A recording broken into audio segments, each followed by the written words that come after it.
प्रकरण आत्मा की प्राप्ति का चल रहा है। और आत्मा की प्राप्ति कैसे होगी, एक बहुत बड़ा प्रश्न, यक्ष प्रश्न हमारे सामने है। मैं आपको एक छोटी सी कथा सुनाता हूँ, डॉक्टर साहब की है। कथा कुछ ऐसी है, आप सबने सुनी भी होगी, नहीं सुनी होगी या सुनी भी होगी, एक ही बात है। प्रकरण के अनुसार है, इसलिए उसको सुनाना गर्जिए है। एक दाम्पत्य था, अत्यंत मतलब संपन्न दाम्पत्य था, अर्थात खान पान की व्यवस्थाएं, व्यापार धंधा एकदम व्यवस्थित था। बहुत मिन्नतें के बाद में, वैसे मिन्नतें कोई मांगता नहीं अपने यहाँ पर, कहने की बात है, काफी प्रयास के बाद में उनको एक पुत्र रत्न की प्राप्ति हो गई। योग ऐसे बना, 4-5 साल के बाद में, 3-4 साल, 4-5 साल के बाद में पुत्र को लेकर कहीं मेले में गए और मेले में पुत्र गुम गया। ये वो नहीं है मेले में घुमा हुआ लड़का, ये वो नहीं है, लेकिन ये दूसरा है पात्र। तो पुत्र घूम गया, काफी तलाश की, महीना, 2 महीना, 6 महीना, साल भर तलाश होती रही, रिपोर्ट लिखी गई, लेकिन हताश हुए, निराशा ही हाथ में आ गई। क्या करे, कहाँ ढूंढे अपने बच्चे को, इसी में दिन बीतते रहे। काल चलता रहा। 4-5 साल के बाद में उस सेठ को किसी नौकर की आवश्यकता पड़ी। तो उनका एक दोस्त था, हलवाई था। हलवाई के यहाँ योग से यही लड़का जो मेले में घूम गया था, आज घूमता घूमता हलवाई के दुकान पर काम कर रहा है। किसी काम का नहीं है जानकर उसको रख दिया था। और सेठ का जब पैगाम आया तो सेठ ने कहा, हमको लड़का चाहिए, नौकर हो, छुटपुट बड़े छोटे मोटे काम कर सकता है, यहाँ वहाँ बाजार से जाके कुछ ले आ सकता है, ऐसा लड़का चाहिए। तो उसने, सेठ ने कहा, मतलब जो उसका दोस्त था, उसने कहा, अगर तुमको चाहिए तो ये लड़का है, ये भी वैसे भी मेरे कोई काम का नहीं है, देखो तुम्हारे काम का होता है तो। ऐसा सोचकर उसने उस लड़के को दे दिया। बात ये है कि लड़का वही लड़का है सेठ सेठानी का, अर्थात मालिक है इस घर का, ठीक है, मालिक है घर का। और इसी घर में किस रूप में आया है अभी, अब आया है नौकर के रूप में। पात्र देखो, चाहे तो माँ को इशारे पर नचा सकता है, इतनी सामर्थ्य इस लड़के में है, लेकिन बस लड़के को खबर हो नहीं हो की बात नहीं है, माता पिता को खबर नहीं है ये अपना लड़का है। समझ में आ रहा है, ये अपना लड़का है, ये अपना पप्पू है, इसकी उनको खबर नहीं है। दिन बीतते रहे, काल बीतता गया, लड़के की बहुत उपेक्षा होती रही। एक दिन किसी कारणवश सेठानी को उसके पीठ पर एक चिन्ह दिखाई दिया, और वो चिन्ह बिल्कुल उनके पप्पू से मिलता जुलता था। सेठानी देखकर अवाक रह गई और उसने कहा, ये तो हमारा अपना घर का चिराग है, और ये क्या हमसे क्या अपराध हो गया। मेरा प्रश्न है, जब पहले लड़का सेठानी के सामने था, उसको गाली गलौज करती थी, कुछ काम का नहीं, कुछ काम का नहीं ऐसा कहती थी। प्रश्न ये है कि उसका खुद का लड़का ऐसा मतलब वो लड़का है ऐसा जान रही थी कि नहीं जान रही थी। लड़का सामने था कि नहीं था, लेकिन जान नहीं रही थी, मतलब क्या कर नहीं रही थी, लड़का है ये अनुभूति में आ रहा था कि नहीं, अर्थात लड़के का जाननपना हो रहा था कि नहीं हो रहा था। लेकिन लड़के रूप अनुभूति नहीं हो रही थी, अर्थात पर्याय में स्वीकृति नहीं थी। समझ में आ रहा है क्या? ज्ञान तो हो रहा था लड़के का, उसी प्रकार यहाँ पर कह रहे हैं। अब आगे चलकर उसकी बहुत बड़ी कथा है कि हाँ, अब उसका लड़के को एक बार चिन्हों के माध्यम से नक्की कर दिया, परीक्षा हो गई। अब वो उस लड़के के साथ में कैसा बर्ताव होगा, अब उसकी कैसी सेवा और कैसी प्रतिष्ठा होगी, क्या क्या उसके पीछे आगे पीछे क्या व्यवस्था होगी, कौन कपड़ों की कमी होगी, खाने पीने की कमी होगी, काम करने वाला होगा, कहो तो 4 नौकर और इस लड़के के नीचे अब काम करने के लिए लगाएंगे, हो सकता है कि नहीं? इतनी व्यवस्था कब हुई? उसकी स्वीकृति हो गई तब। कहना इतना ही है, अनुभूति स्वरूप भगवान आत्मा। अनुभूति मतलब ये जो प्रत्येक समय में जो जाननपना है, स्वभाव की अभिव्यक्ति है, ये प्रत्येक समय में इस जीव को हो रही है, अनुभव में आ रहा है। अनुभव मतलब जानने में आ रहा है, फिर भी ये अपनी अनुभूति से वंचित है, दूर है। समझ में आया? और ये किसकी दास्तान है, किसकी बात चल रही है? मेरी, आपकी, सबकी। जो जो जीव सुखार्थी है सबकी, और जो दुखार्थी है उनकी भी। अर्थात दुखार्थी मतलब जो विषयों में, कषायों में, संयोगों में जिनको इष्टपना भाषित होता है, इनसे ही अपना अस्तित्व मान बैठे हैं, इनके बिना अपना कुछ हो नहीं सकता, ऐसा जिसने मान रखा है, कह रहे ये सब जितने भी एक दुर्गति की एक सफर कर रहे हैं, अर्थात उस बस में बैठ गए हैं, उनका किनारा एकमात्र दुख ही है। दुख में वही शरणम। क्यों? क्योंकि अनुभूति को ठुकरा रहे हैं। जिस प्रकार अपने बच्चे को ठुकरा कर सेठानी क्या है, दुख को तो प्राप्त हो रही है, उसी प्रकार अनुभूति अर्थात अनुभव में आने वाले अपने जानन स्वभाव को ठुकरा कर ये पर्याय दुख ही तो प्राप्त कर रही है। हाँ, कितना सरलता से हमको अपना आत्मा अभिव्यक्त बताया जा रहा है, हाथ पर रखे आंवले के समान हमको समझाया जा रहा है, और हम समझने के लिए तैयार नहीं है। अपराध किसका है? समझ में आ रहा है? मोक्षमय प्रकाशक में पंडित जी साहब कह रहे, मात्र आत्मा के जानने का नाम अनुभूति नहीं है। तो आत्मा को यह मैं ऐसा जानने का नाम अनुभूति है। आप पकड़ना, मात्र, क्योंकि निश्चयाभासी मात्र आत्मा के जाननपने में ही वो संतुष्ट है। हाँ, यह मैं कहकर क्या कहना चाह रहे हैं? मात्र आत्मा थोड़ी जानने में आता है, पर भी जानने में आता है, स्व भी जानने में आता है। जब पर जानने में आया तो वो क्या करता है? ये अच्छा नहीं, ये नहीं जानने योग्य। और जब स्व जानने में आया तो ये जानने योग्य। स्व जानने में आ ही नहीं रहा है लॉजिकली, क्योंकि स्व असमान जाति द्रव्य पर्याय को स्व मान रहा है और स्व में अहम स्थापित कर रहा है, अर्थात उसी में संतुष्ट है।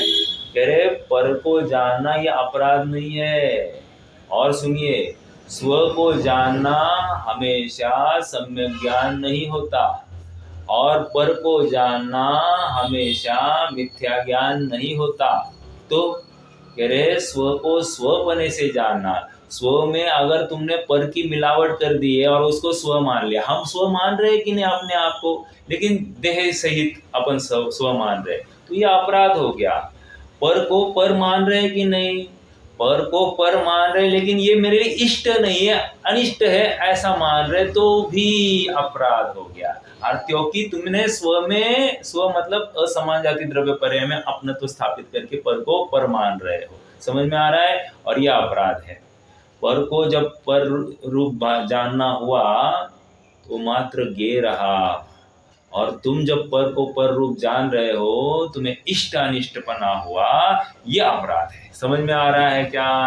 अर्थात हमने पर को पर जाना, पर अरे पर को पर जाना, लेकिन पर को पर जानते हुए स्व में स्व की मर्यादाओं का उल्लंघन कर दिया। समझ में आया? इस असमान जाति द्रव्य पर्याय को स्व मान रखा था, ये तुम्हारा अपराध है। क्या चल रही बात? अनुभूति स्वरूप भगवान आत्मा अनुभव में आ रहा है। दूसरी बात हो गई। तीसरी बात सुनिए। हाँ, हर इंद्रिय ज्ञान, चलो मैं आपसे पूछता हूं, आप उत्तर दीजिए। हर इंद्रिय ज्ञान मिथ्या ही होता है एक, और हर अतीन्द्रिय ज्ञान सम्यक ही होता है। आपको इन वचनों की समीक्षा करनी है। बोलिए, हर इंद्रिय ज्ञान मिथ्या है एक, हर अतीन्द्रिय ज्ञान सम्यक है दो। आपको इन वचनों की समीक्षा करनी है। कौन करेगा?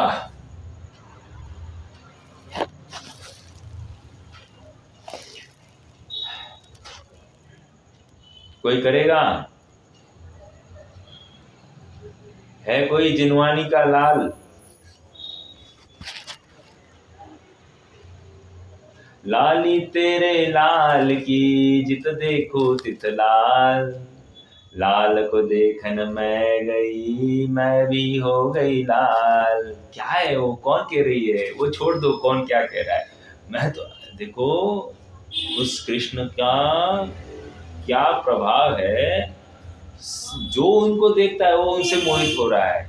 ऐसे ही मेरे आत्मा का चैतन्य स्वभाव ऐसा है कि जो एक बार इस चैतन्य स्वभाव का अनुभव करे, उसको देखे, वो भी चैतन्यमय हो जाएगा। समझ में आ रहा है? अर्थात उसको और कुछ रुचेगा नहीं।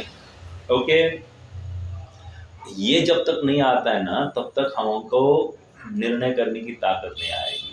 और देखो ये जितने प्रकरण है ना, अभी मैंने प्रश्न पूछा, ये प्रश्न बहुत चिंतन मनन अपेक्षा है इसके लिए। जैसे अभी क्या कह रहा था, हर इंद्रिय ज्ञान मिथ्या है, इसकी परीक्षा करनी है। अभी इंद्रिय ज्ञान मतलब क्या? कौन कौन सा इंद्रिय ज्ञान होता है? मति ज्ञान और शुद्ध ज्ञान। और कौन सा होता है? इंद्रियों से होने वाला ज्ञान मति श्रुतम, बराबर। ये मिथ्या ही है। क्या कहेंगे आप? ऐसा नहीं है। क्यों नहीं है साहब?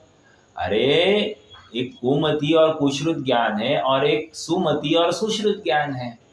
तो हर मति श्रुत ज्ञान मिथ्या है, ये बात गलत। समझ में आया?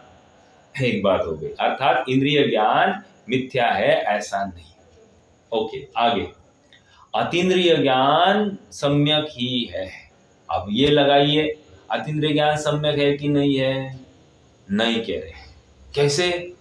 किसी का विभंग अवधि ज्ञान होगा या कुअवधि ज्ञान होता, वो कैसे होता है?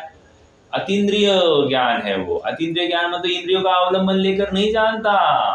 हाँ, जितनी भी देवनारकी है, मिथ्या दृष्टि होंगे, वे किसी भी पर पदार्थ को अगर अवधि ज्ञान का प्रयोग करते हैं तो अतीन्द्रिय से जानते हैं, इंद्रियों का अवलंबन लेकर नहीं जानते। लेकिन है तो वे मिथ्या दृष्टि। समझ में आया? तो हर अतीन्द्रिय ज्ञान सम्यक नहीं का अर्थ ये क्या बताना है कि विभंग अवधि ज्ञान सम्यक नहीं होता। ठीक है, ये सब समझना पड़ेगा। क्यों? ज्ञान का स्वभाव है ना, ज्ञान स्वभाव को हमको समझने आना चाहिए। आधा अधूरा ज्ञान का स्वभाव का निर्णय भी कार्यकारी नहीं है। यहाँ क्या कह रहे हैं? आप आत्मा को जानना है, तो आत्मा को जानने के लिए क्या करना कह रहे हैं? वो वर्तने वाले ज्ञान स्वभाव को ध्यान है, बस अनुभव करना है। ठीक है, आइए अपन एक बार पढ़ लेते हैं, प्रारंभ करते हैं आगे बढ़ना।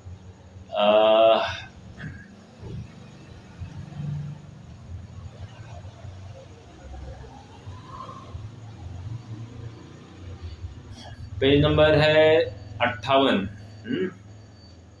भावार्थ पढ़ना बाकी है ना, भावार्थ के ऊपर रह गया था। अच्छा, आवाल गोपाल सबको ये रह गया, बीचों बीच रह गया है, राइट। ऐसे साध्य आत्मा की सिद्धि इसी प्रकार उपपत्ति है।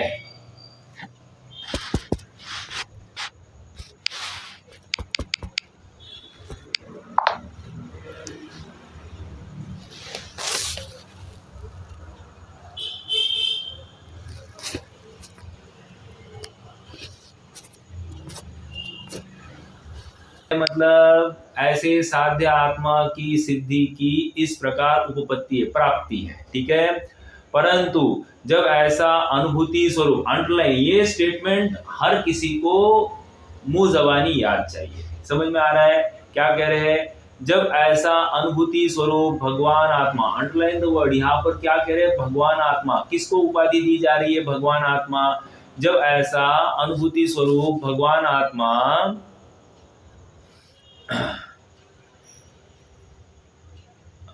कहा गया,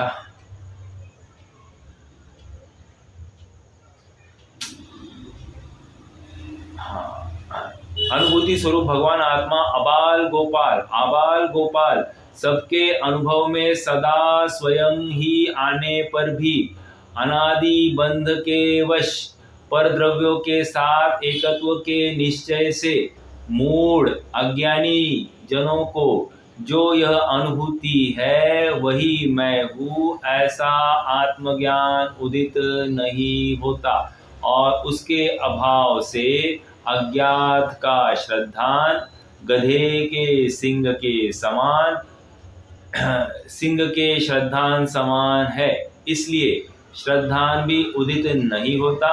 तब समस्त अन्य भावों के भेद से आत्मा में निश्चंक स्थिर होने की असमर्थता के कारण आत्मा का आचरण उदित न होने से आत्मा को ही नहीं साध सकता। इस प्रकार साध्य आत्मा की सिद्धि की अन्यथा अनुपपत्ति है। जरा चर्चा करेंगे, महत्वपूर्ण बात है, यहाँ पर फोकस कीजिए। ऐसे साध्य आत्मा की सिद्धि की इस प्रकार उपपत्ति है, प्राप्ति है। किस प्रकार, कह रहे हैं जैसा जाना था वैसा श्रद्धान किया तो उसी में प्रवृत्ति की विश्वास सहित और वो आचरण हो गया तो आत्मा की प्राप्ति हो गई। समझ में आया। अब कह रहे हैं देखो, देखो और एक बात, एक शब्द आया है प्रवीण आया है क्या यहाँ पर शब्द, प्रतीति, एक मिनट। जब आत्मा के अनुभव में आने पर पर्याय भेद मिश्रिता, देखो भेद ज्ञान में प्रवीणता, सेकेंड लाइन देखो, सेकेंड पैराग्राफ की सेकेंड लाइन, वहां पर प्रवीणता है।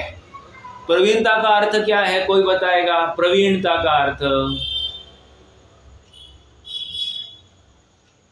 प्रवीणता का अर्थ क्या है?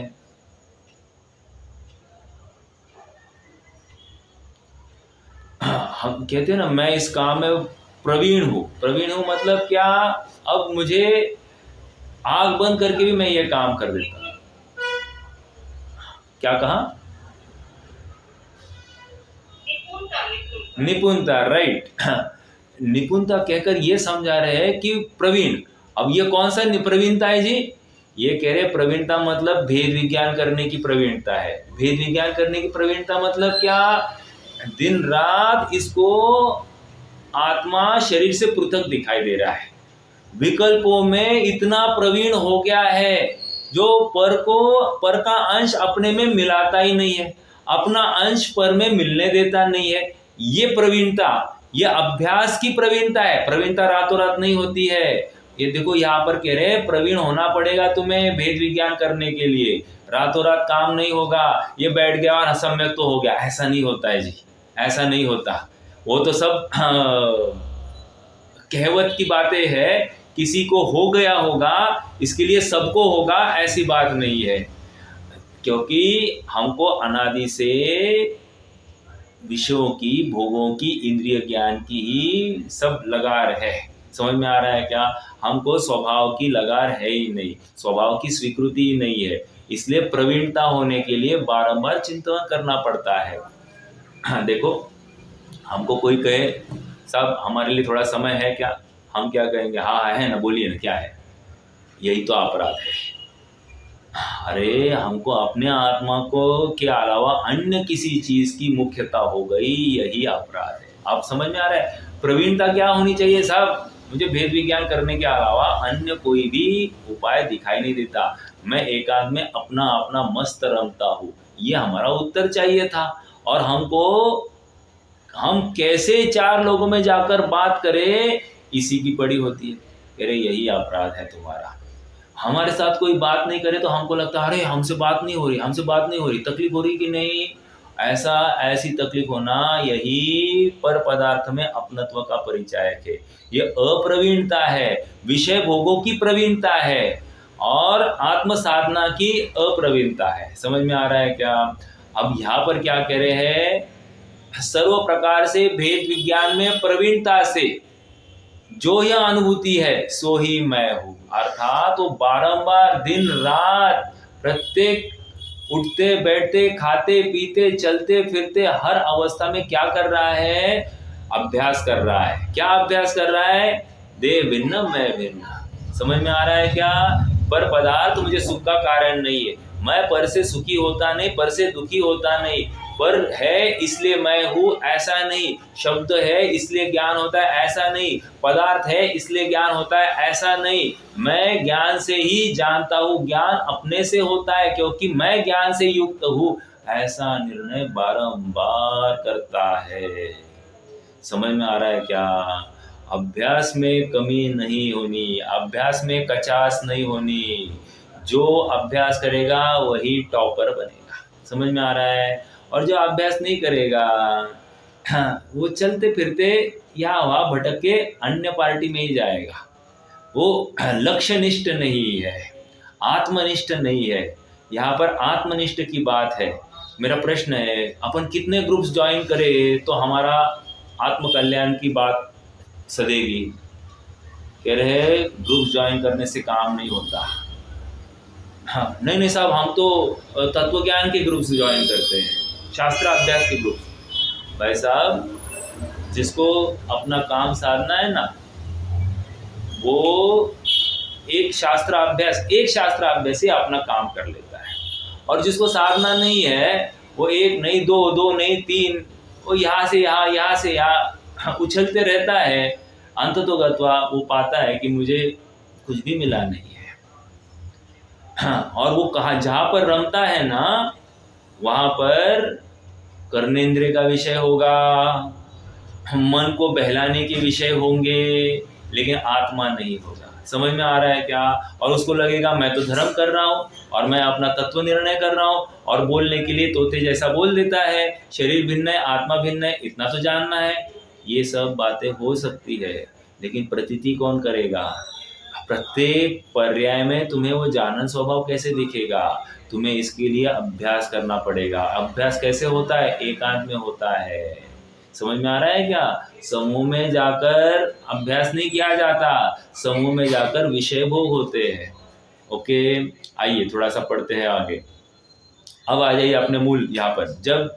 परंतु जब यह अनुभूति स्वरूप भगवान आत्मा, हाँ अब ये भगवान आत्मा की बात कर रहे हैं। अरे भगवान आत्मा हमको कह रहे हैं भगवान। What is the meaning of भगवान? भगवान मतलब ज्ञान से युक्त। समझ में आ रहा है? वान मतलब युक्त है, और भगवान मतलब भ स्टैंड्स फॉर 24, भ स्टैंड्स फॉर ज्ञान। समझ में आ रहा है क्या? 24 क्यों कह रहे साहब?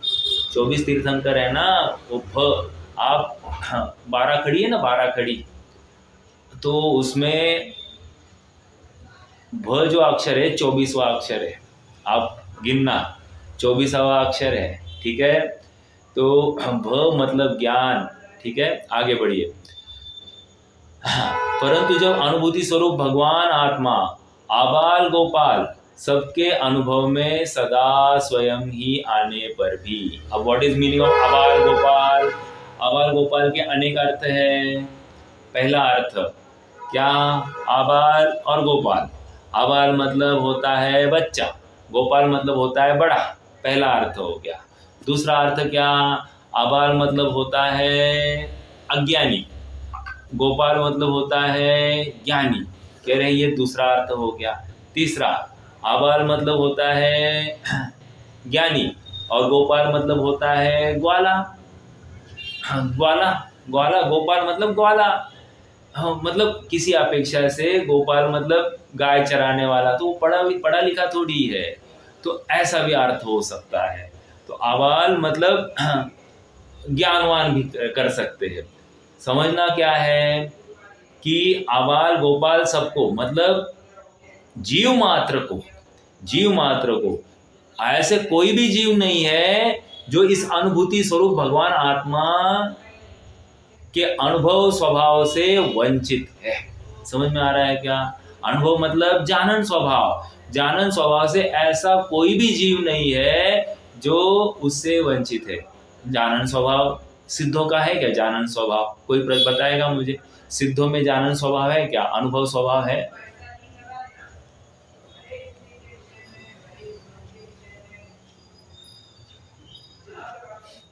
और निगोदिया का भी है क्या? क्या कहना है आपका? देखिए प्रत्येक जीव का है, राइट? अर्थात आबाल से लेकर गोपाल कहकर निगोदिया से लेकर सिद्ध अवस्था तक, सिद्धों तक, मतलब एक भी जीव ऐसा नहीं जिसका जानन स्वभाव नहीं। चलो अगला प्रश्न। समूर्छन जीव है ना, समूर्छन जीव श्वास के 18वें भाग में जिनका जन्म मरण हो जाता है। प्रश्न है उनका अनुभूति स्वरूप भगवान आत्मा अनुभव में आ रहा है कि नहीं आ रहा है? तो उनके लिए भी यही नियम है, उनको भी अनुभव हो रहा है। समझ में आ रहा है क्या? अनुभव हो रहा है। कैसे हो रहा है ये अपन बाद में देखेंगे, लेकिन अनुभूति स्वरूप भगवान आत्मा का अनुभव तो है।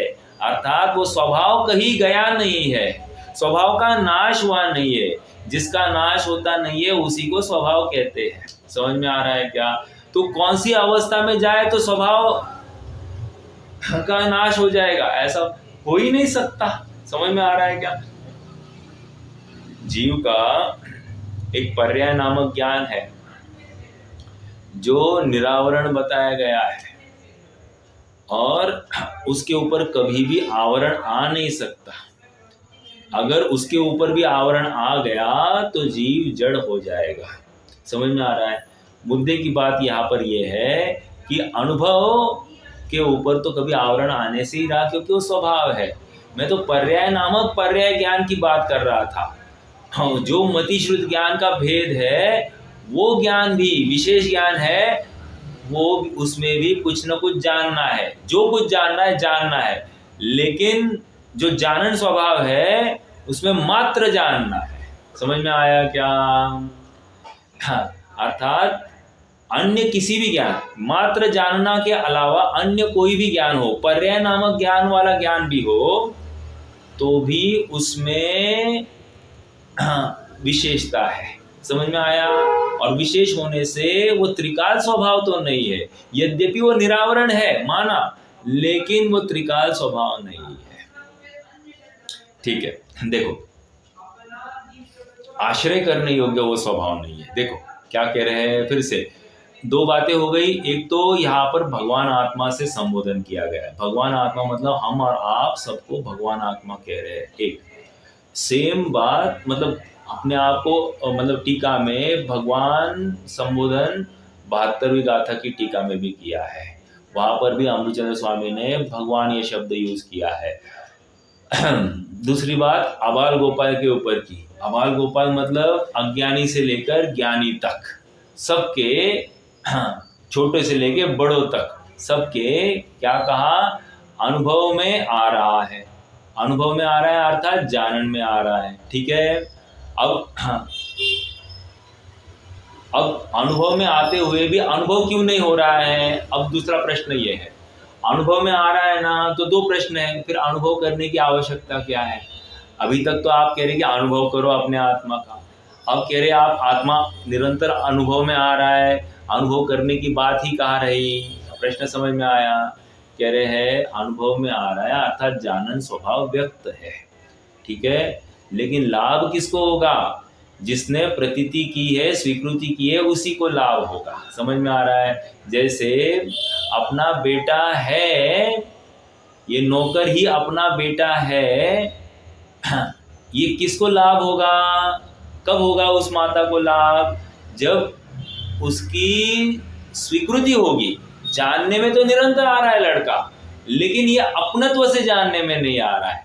यही मेरा है ऐसा जानने में नहीं आ रहा है, इसीलिए उसको अनुभूति से रहित है, ऐसा कह रहे हैं। और जिस दिन उस माता को इस बेटे में बेटेपने की अनुभूति स्वीकृति हो जाती है, यही मेरा है, अब क्या हो गया, अब पूरा माहौल बदल जाएगा। समझना क्या है, वस्तु सामने है, वस्तु जानने में आ रही है, इसका मतलब उसको अब क्या अनुभव करना, तो अनुभव करना का अर्थ अब यहाँ पर स्वीकृति है, अपनत्व सहित स्वीकृति को अनुभूति कह रहे हैं। समझ में आ रहा है क्या, पर्याय में स्वीकृति करने की बात है, अर्थात अतीन्द्रिय प्रत्यक्ष होने की बात चल रही है।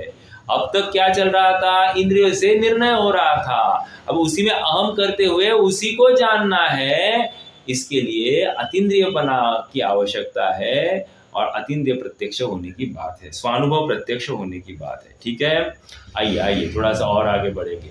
अनुभूति स्वरूप भगवान आत्मा, अब देखो क्या है, परंतु ऐसा अनुभूति स्वरूप भगवान आत्मा आबाल गोपाल सबके अनुभव में सदा स्वयं ही आने पर भी अब क्यों अनुभव में नहीं आया, उसका उत्तर दे रहे।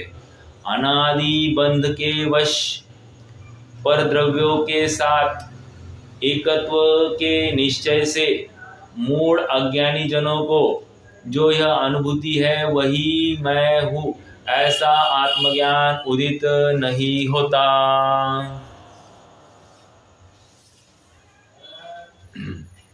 क्या कह रहे हैं फिर से,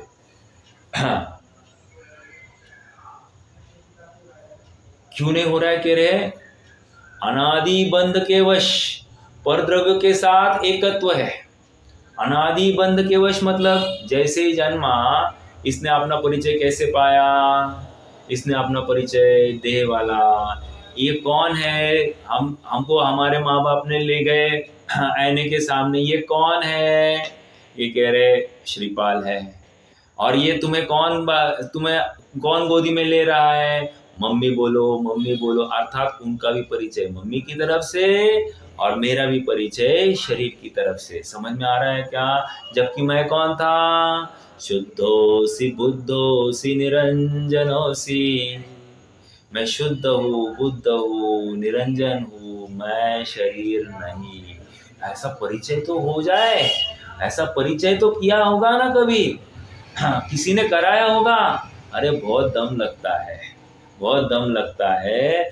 हमारा परिचय व्यवहार या लौकिक जनों के हिसाब से किस प्रकार से व्यवस्थित हो। जैसे इंटरव्यू में जाते हैं तो क्या कहते हैं, tell me something about yourself, तो हम क्या करते हैं, हमारे गुणों का ही बखान करते हैं। गुण मतलब जिसको लोक में गुण कहते हैं उनकी चर्चा चलती है। समझ में आ रहा है क्या, हाँ, तो क्या कौन सी चर्चा करनी चाहिए, मैं उसकी बात नहीं कर रहा हूँ, मानना क्या चाहिए उसकी बात चल रही है। भले ही हम लोगों को अभी जैसे भरत चक्रवर्ती है, अपनी प्रशस्ति लिख रहा है कि नहीं लिख रहा है, तो उस समय क्या लिख रहा है, यह मैं भरत 6 खंड का अधिपति, ऋषभ का पुत्र, 96,000 का स्वामी, आदि आदि सब अपना लिख रहा है कि नहीं, वंशावली लिख रहा है कि नहीं लिख रहा है।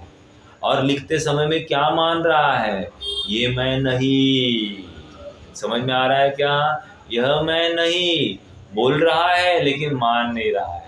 हमारी तकलीफ यह है कि हम बोलते यह मैं नहीं लेकिन मानते कि यही मैं हूँ। समझ में आ रहा है कि पर द्रव्य ही मैं हूँ, इसी से मेरा अस्तित्व है, मानते कि नहीं मानते, यही तकलीफ है। अज्ञानी नहीं कहते हुए भी उसकी हाँ है पर द्रव्य के प्रति, और ज्ञानी अपना है कहते हुए भी ना है उसकी पर द्रव्य के प्रति, ये फर्क है।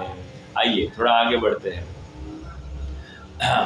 क्या, अनादि बंध के वश पर द्रव्य के साथ एकत्व के निश्चय से, एकत्व का निश्चय हुआ है मतलब क्या, अरे जीव देह को एक गिने मिथ्यात्म तत्व मुधा है, अर्थात तत्व से रहित है, वो तत्व से दूर है, तत्व से विमुख है। समझ में आ रहा है, तत्व मतलब तस्य भावम तत्वम।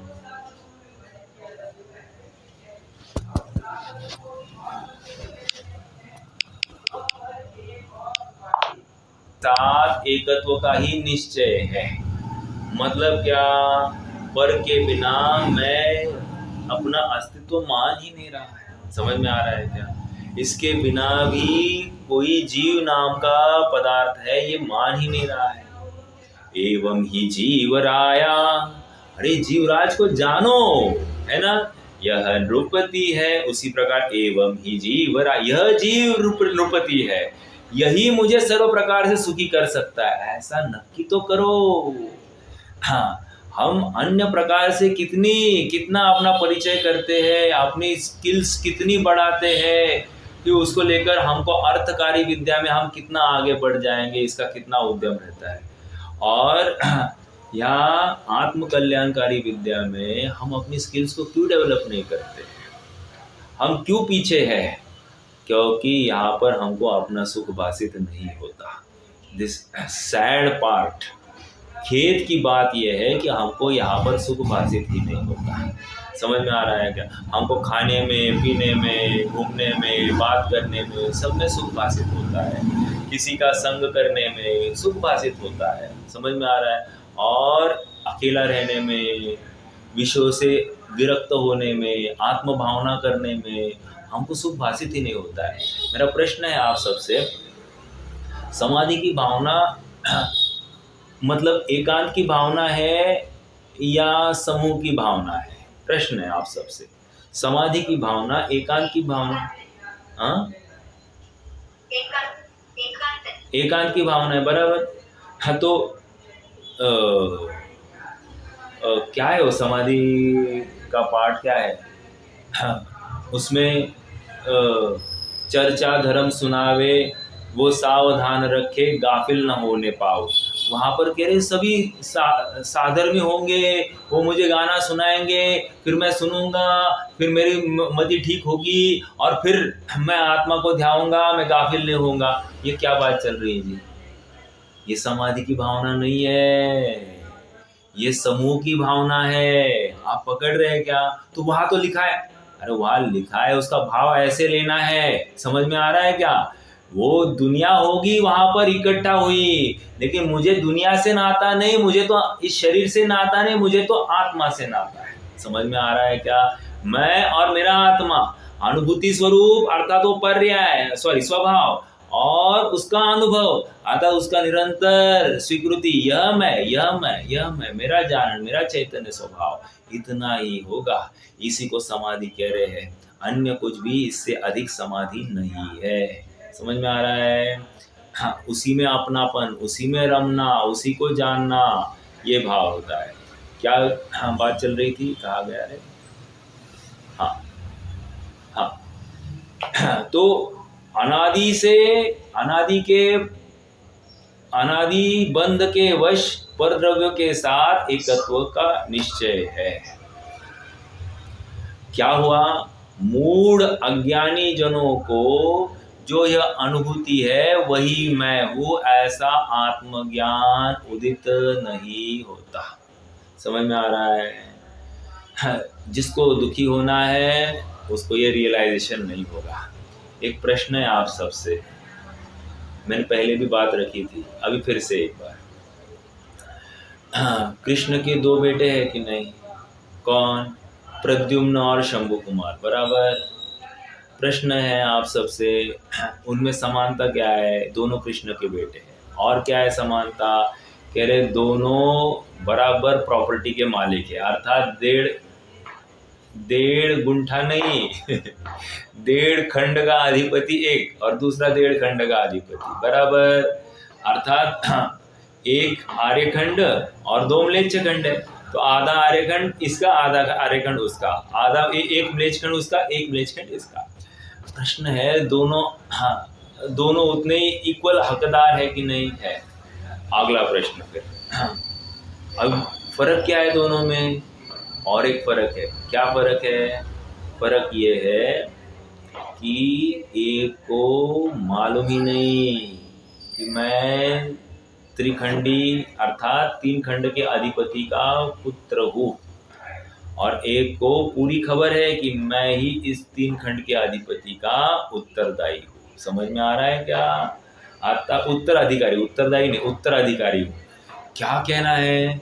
कहना ये है, एक को एक 3 खंड 1.5 खंड का अधिपति होते हुए भी उसको उसकी स्वीकृति नहीं है, और एक को बराबर मालूम है कि मैं ही इसका उत्तराधिकारी हूँ। समझ में आ रहा है? ये फर्क है। उसी प्रकार जिसको अपने आत्म स्वभाव की स्वीकृति है, खबर है, उसको कोई भी शल्य नहीं है, आकुलता नहीं है, निशंक है। समझ में आ रहा है? कल एक शब्द आया था ना, निशंक है ना? एक शब्द आया था, निशंक का अर्थ क्या है मालूम है क्या? आपको याद होगा 8 गुणों की बात चली थी रत्नकरण श्रावकाचार्य में। हाँ, हाँ, शंका रहित है। मैं दूसरी बात रख रहा था। निशंक है मतलब देखो, कह रहे हम कभी भी चलते हैं, इस शरीर के 8 अंग है, उनका परिचय कराया जा रहा है। 8 अंगों का, सम्यक दृष्टि के 8 अंगों का इस शरीर के 8 अंगों के साथ में कथन किया जा रहा है। जैसे मैं, आप प्रभाचंद्र आचार्य की टीका पढ़ लीजिएगा, मैं तो आपको एक एग्जाम्पल दे रहा हूँ। जैसे हम जब भी चलते हैं, चलना प्रारंभ करते हैं, तो क्या करते हैं? अपना राइट लेग आगे डालते हैं, बराबर। राइट लेग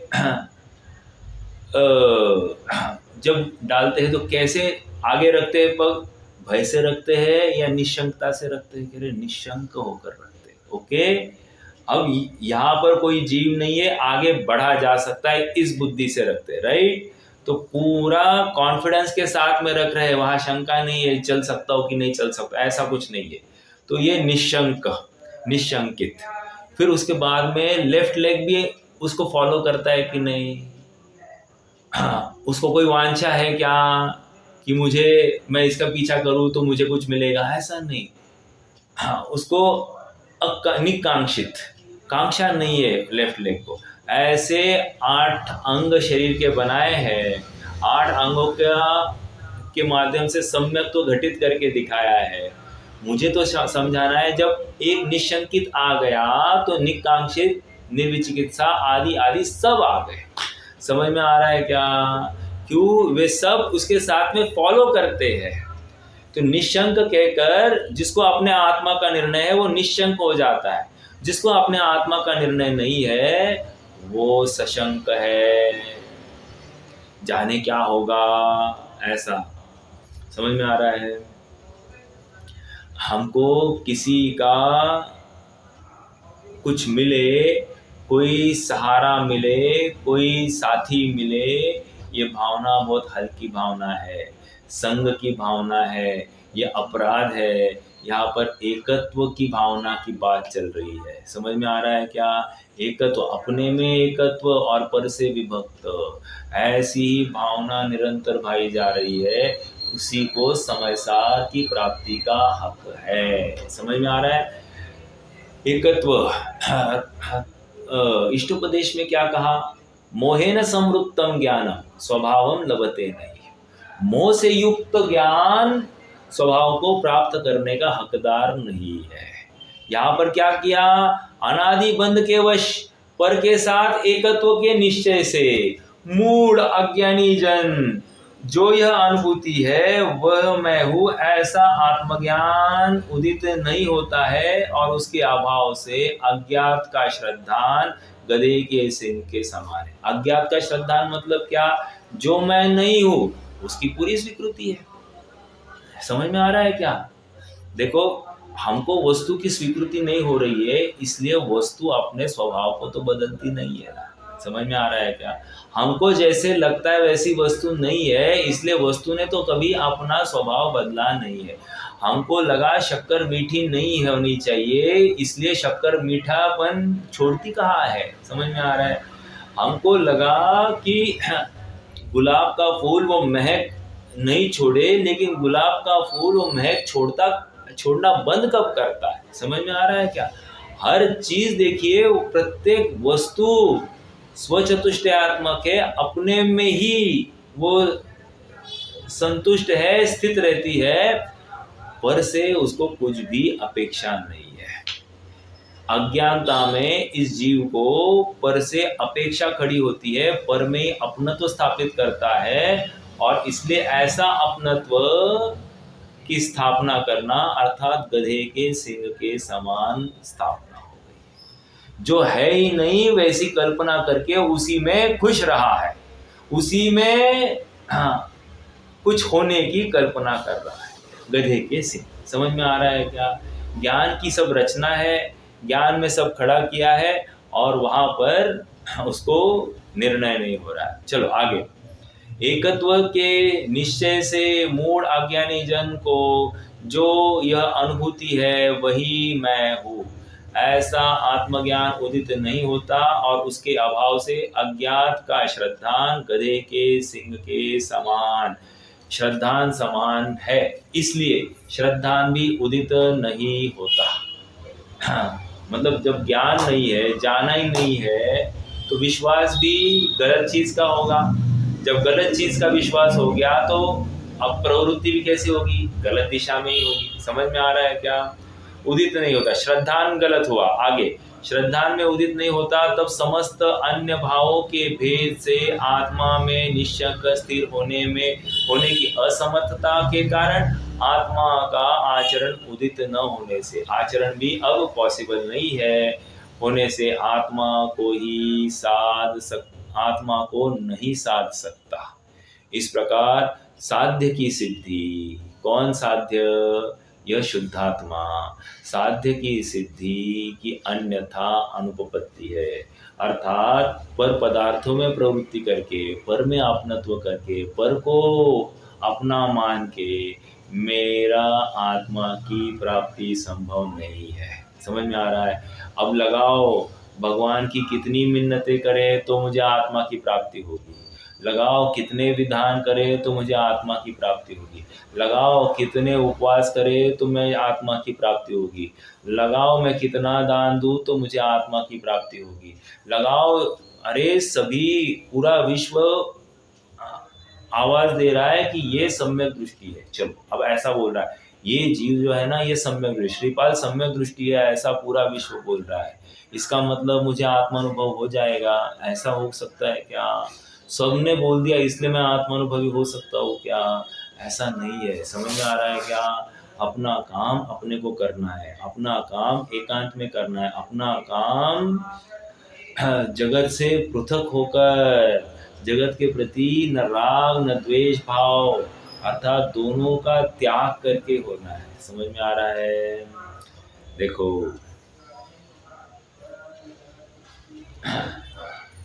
अन्यथा अनुपपत्ति। अन्यथा अनुपपत्ति का अर्थ क्या है? कोई बताएगा? अन्यथा अनुपपत्ति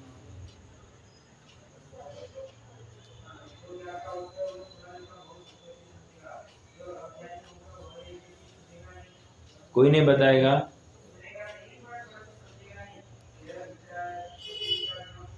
देखिए, अन्यथा अनुपपत्ति मतलब क्या? ये साधन है और ये साध्य है, ठीक है। साधन क्या बनाया जा रहा है? वो अनुभव। अनुभव मतलब वो जानन स्वभाव। जानन स्वभाव को जानन स्वभाव के रूप में ही जानेंगे तो ही आत्मा की प्रसिद्धि होगी, क्योंकि प्रसिद्ध क्या है अभी? वह जानन स्वभाव। और प्रसिद्ध किसको करना है? अर्थात प्रासाध्यमान कौन है? वह आत्मा। समझ में आ रहा है क्या? दिखाई दे रहा है वो ज्ञान स्वभाव, जानन जानन जानन, और समझना क्या है? वो आत्मा। समझ में आया? आपने किसी बच्चे ने मेरा उंगली को पकड़ा है, तो मेरा प्रश्न है, मात्र उंगली को पकड़ा है या मुझे पकड़ा है? मुझे पकड़ा है कि नहीं? मतलब एक अंग को पकड़ा तो पूरा श्रीपाल पकड़ में आया कि नहीं? उसी प्रकार एक ज्ञान को पकड़ा तो पूरा आत्मा पकड़ में आ सकता है कि नहीं? आ सकता है। समझ में आ रहा है क्या? ऐसी ये बात है। हाँ, देखो, निशंक, फिर से यहाँ पर क्या है? श्रद्धान की भी उदित नहीं होता, तब समस्त अन्य भावों के भेद से आत्मा में निशंक स्थिर होने की असमर्थता के कारण, निशंक नहीं फिर शल्य रहेगा, कह रहे शंका होगी, ठीक है। निशंक स्थिर होने की असमर्थता के कारण आत्मा का आचरण उदित न होने से आत्मा को नहीं साध सकता। इस प्रकार साध्य आत्मा की सिद्धि की अन्यथा अनुपपत्ति है, ठीक है। अन्यथा अनुपपत्ति है। अन्यथा अनुपपत्ति मतलब क्या? साधन जहाँ पर होता है साध्य वहीं पर होता है। एक साधन को समझ लिया, पकड़ लिया तो 101% साध्य भी पकड़ में आएगा ही आएगा। जिसने धुएं को पकड़ लिया है उसने नियम से अग्नि को जान लिया है, मान लिया है। समझ में आ रहा है क्या? यही बात है, अन्य प्रकार से नहीं, ठीक है। आगे ऐसा आत्मज्ञान ये हो गया, अन्यथा अनुपत्ति। अब भावार्थ पढ़ना है, देखो 1-2 मिनट पढ़ लेते हैं। साध्य आत्मा की सिद्धि दर्शन ज्ञान चारित्र से ही है, अन्य प्रकार से नहीं। यहाँ पर स्पष्ट लिख रहे हैं, अभी तो ऊपर ऐसा दर्शन ज्ञान चारित्र को बोला ही नहीं था। ऊपर क्या बताया? एक जानन स्वभाव दिखाया, अनुभव स्वभाव दिखाया, ठीक है। और उस अनुभव स्वभाव को देखकर क्या दिखाई दिया? अखंड आत्म वस्तु दिखाई दी। समझ में आया? अब यहाँ पर क्या कह रहे हैं? आत्मा की सिद्धि दर्शन ज्ञान चारित्र से ही है, अन्य प्रकार से नहीं। अब यही कुंद स्वामी स्वाध्याय से आत्मा की सिद्धि हो सकती है ऐसा कह रहे हैं। समझ में आ रहा है? कहीं यही कुंद स्वामी नग्नता से मोक्ष की सिद्धि हो सकती है ऐसा कह रहे हैं। तो समझना क्या है? समझना इतना ही है कि सहचर धर्म की तरफ से वो है, ठीक है, लेकिन स्वभाव की तरफ से देखो तो उसका प्रवेश आत्मा में नहीं होता। समझ में आ रहा है? हाँ। साध्य आत्मा की सिद्धि दर्शन ज्ञान चारित्र से ही होती है, अन्य प्रकार से नहीं। क्योंकि पहले तो आत्मा को जाने कि यह जो जानने वाला अनुभव में आता है सो ही मैं हूँ, ठीक है। अर्थात जो निरंतर जाननपना भाषित हो रहा है वही मैं हूँ। आगे इसके बाद उसकी प्रतीति रूप श्रद्धान होता है। पहले जानो अच्छे से फिर प्रतीति करना। श्रद्धान होता है क्योंकि जाने बिना किसका श्रद्धान करेगा? और फिर आगे कह रहे तत्पश्चात समस्त अन्य भावों के भेद से समस्त अन्य भावों के भेद करके अपने में स्थिर हो, इस प्रकार सिद्धि होती है।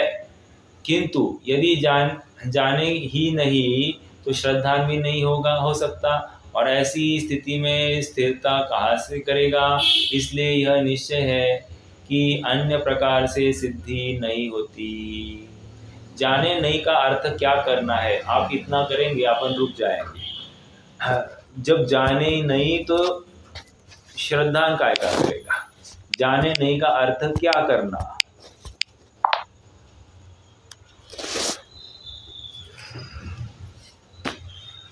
कोई मिथ्या दृष्टि है और वो कहे कि यहाँ उसको ये वाक्य लगाना है, अगर जाने नहीं तो आत्मा की प्राप्ति कैसे होगी? सीधी सी बात है, पढ़ाई करोगे नहीं तो आप पास कैसे होगे, राइट? उसी प्रकार यहाँ आत्मा का जानन स्वभाव स्वीकार करोगे नहीं तो अनुभूति स्वरूप भगवान आत्मा का अनुभव कैसे करोगे? समझ में आ रहा है क्या? नहीं कर सकते। तो तुम्हें इस आत्म वस्तु को पृथक करना पड़ेगा, संयोगों से, कषायों से, विकारों से, सबसे पृथक करके देखना पड़ेगा, तब तुम्हें यह आत्म वस्तु इत्यंभूत जानने में आएगी, ठीक है।